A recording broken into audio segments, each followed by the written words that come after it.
So it's important, brothers and sisters, because I see us as people who, yes, who are bearing fruits in their lives, but also who also have to be intentional about engaging the world.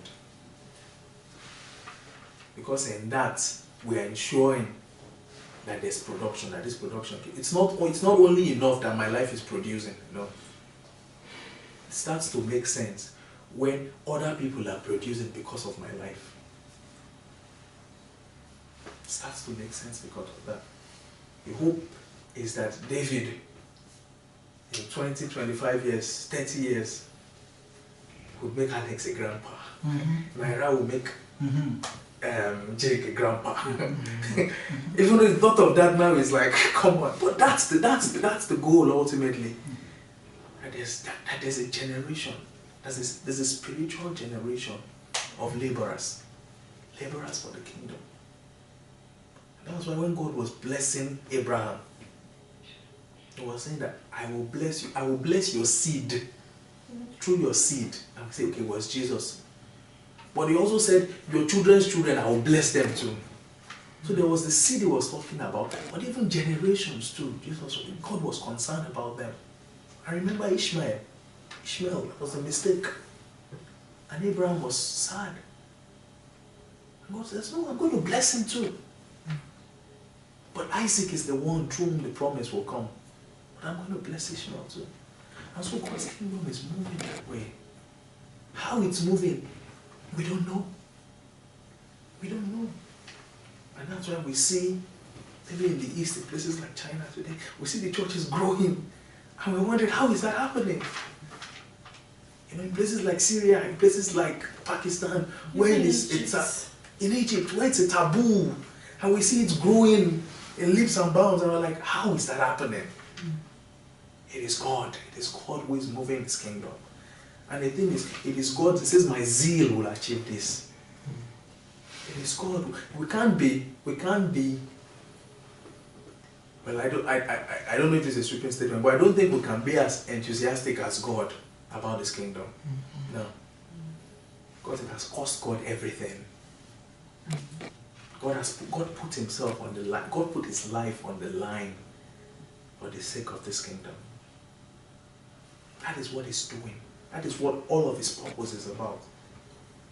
And in God's humility, in God's mercy, He offers me and you a chance to participate in what He's doing.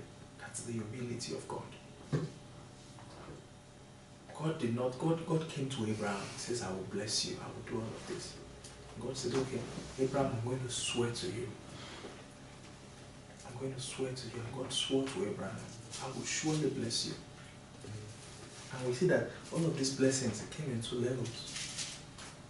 They got into promised land. They got into Canaan.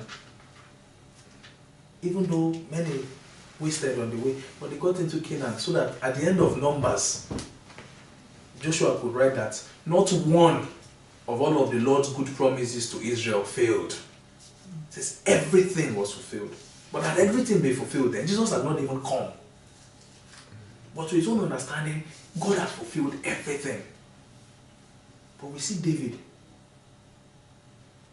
also talking about the seed, about somebody else who is coming. And sometimes David said you have placed in the Psalms that you have placed my son on my throne. And you have placed him there forever. You're like, okay, God placed Solomon on the throne. But Solomon wasn't there forever, was he? Yeah. So we see something deeper into the future that David was talking about. Did David even understand these things? I don't know. I don't know. But Jesus came. He died. And it says, unless a kernel of wheat falls to the ground and dies, it remains only a single seed. When it dies, it produces many. And so Jesus died. So that seeds will come, so that harvest will come. He says, if I'm lifted up, I will draw men upon myself. And so they lifted him up on Calvary.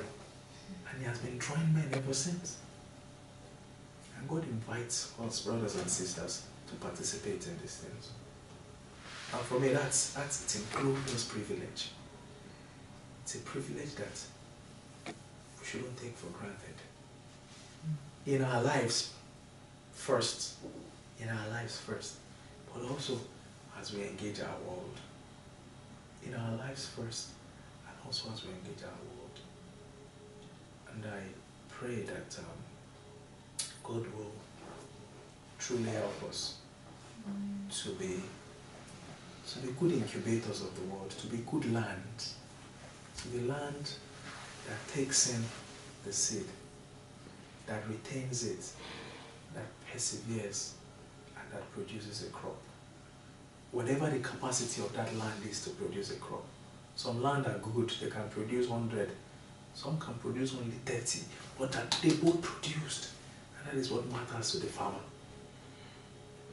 And the Lord is able to, and the thing is, if there are issues with us, that's a beautiful thing about God, that the Lord is able to till our lands. The Lord is able to till our lands. As the farmer, as the ultimate farmer over all our souls, the Lord is able to till our lands. The Lord is able to turn our hearts. He's able to change things. He's able to make the harvest better for us. And that as we come to Him and surrender, He's able to do that. But also that as we produce, that we're not just keeping the seeds to ourselves. It is important, brothers and sisters, that in whatever way we know how, that we're planting the seeds of the kingdom. Even when we don't see results, even when we know probably what we hear, when we go and engage people with the gospel, it doesn't matter. The most important thing is that you're sharing the gospel. That's the most important thing. It's the power of God. It says, my word will not go forth and return to me empty until it has achieved the purpose for which it has come from. It's the power of God. How it will work, you can never understand it. How it will work, you can never understand it.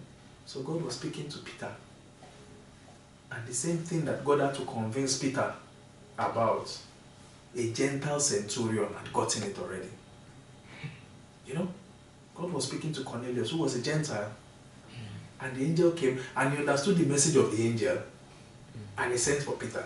But Peter, God had to convince him 3 times, sent the vision over and over again. So you're like, okay, so who is better here? Who is worse? But God is working in the heart of the Gentile, just as He's working in the heart of the Christian, just as He was working in the heart of the rock upon which He was going to build His church. So we can take encouragement from all of these things in scriptures.